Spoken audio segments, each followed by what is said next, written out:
आदाब। असदिस्तान में काज़ी असद की आवाज़ आपका खैर मक़दम करती है।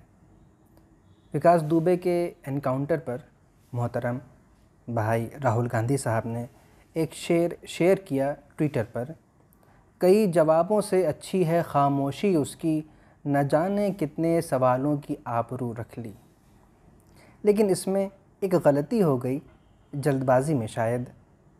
दरअसल असल शेर इस तरह है, कई जवाबों से अच्छी है खामोशी मेरी, न जाने कितने सवालों की आबरू रख ली।